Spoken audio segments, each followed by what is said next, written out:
আমরা দেখলাম এই শাহজাহান খান তিনি কেলিয়ে তিনি হাসছেন, তার হাতে একটি ব্যাগ ছিল, কি লেখা ম্যাডাম। ম্যাডাম। শেখ হাসিনাকে ম্যাডাম রেখে এখন আর পার পাওয়া যাবে না।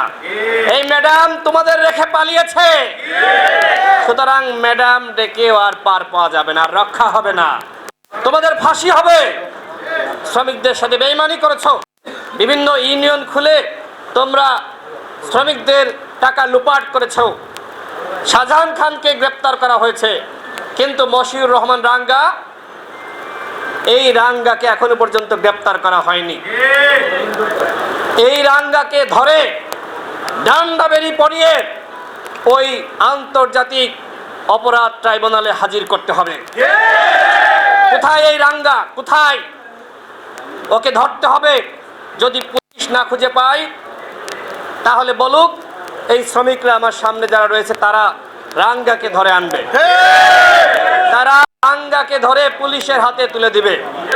এই রাঙ্গা এবং শাহজাহান খান তারা যেভাবে শ্রমিকদের সাথে বেইমানি করেছে, শ্রমিকদের টাকা যেভাবে লুপাট করেছে, ইউনিয়ন খোলার নামে যেভাবে এই শ্রমিকদের ঘামের টাকা তারা পাচার করেছে, এই রাঙ্গা এবং শাহজাহান খান ওদের কোনো মাপ এই বাংলাদেশে হবে না।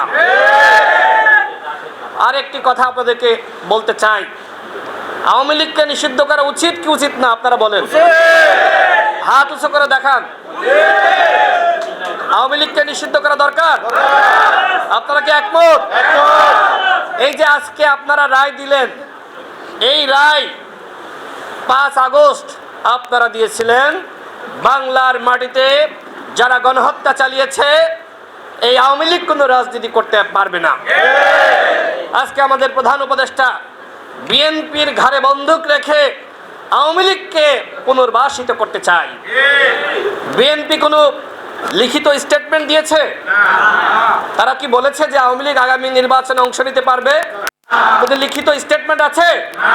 বিএনপির 2-1 নেতা হয়তো অনেক কথা রাজনৈতিক বক্তব্য দিতে গেলে চলে আসে, সুতরাং সেই কথার উপর ভিত্তি করে যদি আমাদের প্রধান উপদেষ্টা বলেন আওয়ামী লীগ আগামী নির্বাচনে অংশ নিবে, আওয়ামী লীগকে নিষিদ্ধ করা হবে না, তাহলে আমরা ডক্টর ইউনূসের পদত্যাগের দাবিতে আন্দোলন করব। আওয়ামী লীগকে বাংলার জমিনে রেখে কোনো নির্বাচন হাতে দেওয়া হবে না, কথা স্পষ্ট। গণহত্যা চালিয়েছে, আমরা রায় দিয়েছি, গণ অভ্যুত্থানের মাধ্যমে আওয়ামী লীগ কোনো রাজনীতি করতে পারবে না।